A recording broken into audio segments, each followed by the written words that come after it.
Karena Nabi itu saking dekatnya Allah, tahu betul bahwa perangkat di dunia ini tidak bisa mendikte Allah. Semua itu kehendak Allah. Logika yang terbangun Nabi itu sebenarnya gampang ya kalau kita teliti.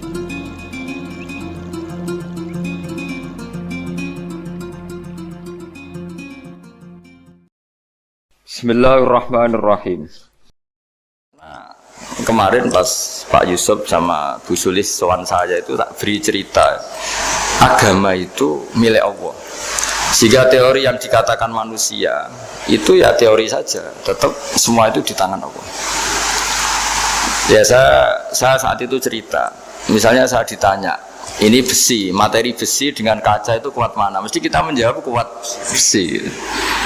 Tapi saya yang mengendalikan besi dan kaca. Ternyata saya punya merencanakan menghancurkan besi, menetapkan kaca ini tak simpan, akhirnya puluhan tahun. Yang ini saya rencanakan saya hancurkan itu. Andai kan si yang menjawab tadi tahu rencana saya, mesti kuat bilang kuat kaca. Gitu. Kalau tahu. Makanya contoh paling gampang tadi, dinosaurus itu hewan paling kuat malah musnah itu. Pitik yang nggak kuat sampai sekarang. Karena Allah bikin dinosaurus itu punya rencana dihancurkan itu. Sementara ayam enggak lah, gue rame-rame itunya gitu. Sehingga ya sudah. Nah, agama itu seperti itu. Agama itu sesuai rencana Tuhan. Sehingga ini cerita Nabi. Sehingga Nabi itu kadang nggak tahu bedanya antara sesuatu yang punya data, punya perangkat-perangkat untuk menuju A misalnya, itu nggak tahu bedanya. Jadi kalau Nabi ditanya misalnya gini, onta itu lahir dari betinanya, dari indukannya bisa, ya bisa. Lahir dari batu, jawabnya ya bisa. Kalau dia seorang Nabi pasti jawab bisa. Kalau Nabi loh ya, bukan direktur mandiri, Nabi itu mesti jawabnya bisa. Jadi kalau Nabi ditanya, mata air itu keluar dari bumi kedalaman 7 meter, bisa. Keluar dari sini, dari meja, jawabannya ya bisa. Karena Nabi itu saking dekatnya Allah, tahu betul bahwa perangkat di dunia ini tidak bisa mendikte Allah. Semua itu kehendak Allah. Logika yang terbangun Nabi itu sebenarnya gampang ya. Kalau kita teliti itu hanya gampang, itu sesuatu yang benar itu pasti bisa dijelaskan secara gampang. Nah ini ngaji tauhid biar tidak terlalu berteori itu. Karena kalau saya cerita uang pinter jenengan. Dan saya tidak ingin pinter tentang uang. Tak beri contoh. Nah ini supaya nanti kalau sampean suatu saat meninggal ketemu Mungkar Nakir itu tahu cara menghadapi. Nanti tak warai tekniknya. Tak warai tekniknya. Bocorannya tadi.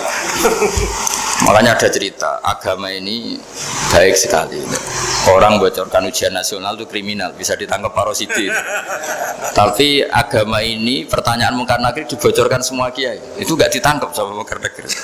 Harusnya kan rugi karena ini pertanyaan, tapi semua kiai kan sudah membocorkan. Nanti pertanyaannya di kuburan itu man rabbuka, Tuhanmu siapa, agamamu apa? Itu kan sudah dibocorkan, tapi itu nggak dianggap kriminal.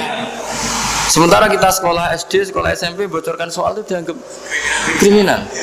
Padahal harusnya boleh. Maksudnya kalau menuruti teori itu harusnya boleh kan. Wong pertanyaan Mungkar Nakir saja dibocorkan kan. Ada dasarnya. Ya tapi kan tidak ada itu. Harusnya boleh. Tapi kan terus jadi nggak ujian kalau dibocorkan itu. Aneh agama ini begitu baik. Pertanyaan yang taruhannya surga neraka saja dibocorkan. Kurang apanya baiknya agama ini? Pertanyaan sepenting itu dibocorkan dan kiai-kiai nggak ditangkap sama Mungkar Nakir, ya ada itu aja. Saya ulang lagi ya supaya kita ingat fitrah salimah. Soal Anda modern monggo lah, tapi saya sebagai kiai akan ngajari kalian tentang fitrah salimah. Jadi kalau kamu itu benar-benar beragama, ini misalnya kertas, ini lempengan baja. Kalau kamu beragama, kalau ditanya kuat mana, ya terserah jenengan.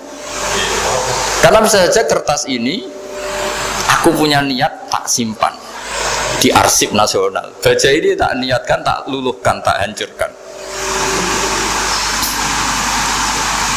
Sehingga kalau kita ngomong ya secara materi harus ditambah ya, secara materi kuat baja ya Allah. Tapi secara substansi jenengan ya terserah jenengan, monggo. Nah, di sini yang mulai orang lupa itu karena selalu menjawab pasti kuat baja.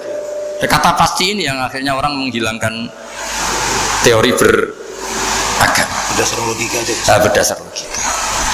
Nah akhirnya para nabi, para wali itu ditanya. Saya punya kitab karangannya Abdul Hamid, orang alim. Kitab itu dulu saya ngaji lama sekali, sampai sekarang saya pelajarin. Manusia itu dijebak hukum adat, padahal adat itu ya tidak terlibat. Misalnya kalau ada telur jadi ayam normal gitu. Ya tadi indukan unta melahirkan unta normal itu, indukan sapi melahirkan sapi normal. Tapi kalau para nabi itu bilang ya nggak normal. Nggak normal artinya tetap ada kekuatan Tuhan.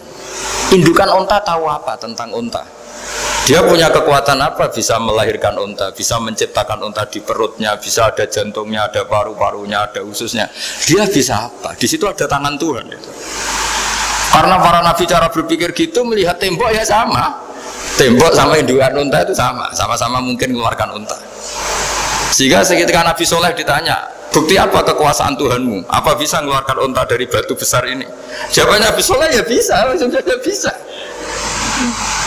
Dan mukjizatnya Nabi Soleh masyhur itu, keluarlah unta dari batu. Karena secara teori ya tadi, coba unta indukan itu apa seorang profesor, apa seorang ilmuwan sehingga bisa menciptakan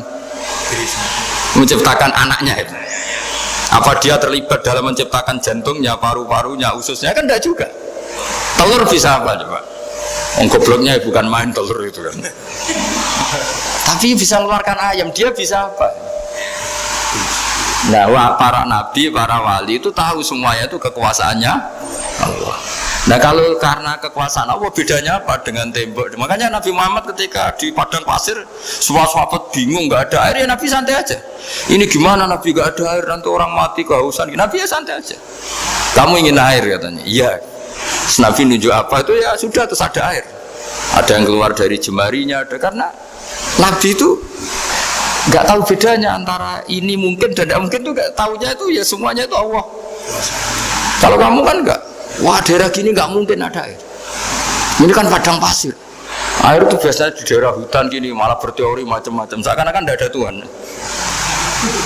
Jadi kalau orang nggak bakat wali pasti berpikirnya gitu. Makanya nggak wali-wali itu memang nggak bakat karena itu kan artinya menafikan kekuasaannya Allah kan. Seakan-akan Allah tidak mampu bikin air di situ. Tapi kalau Nabi santai aja. Makanya Nabi Ibrahim ketika mau dibakar ya santai aja. Menurut beliau api bisa apa? Jadi itu meskipun hukum adat itu ya selalu berjalan. Normalnya api yang membakar di padang pasir, normalnya ya nggak ada air. Normalnya batu ya nggak mengeluarkan unta. Tapi kamu jangan terjebak oleh keseharian yang Anda lihat. Tetap di balik itu ada kekuasaannya Allah Subhanahu wa Ta'ala. Nah ini yang namanya iman.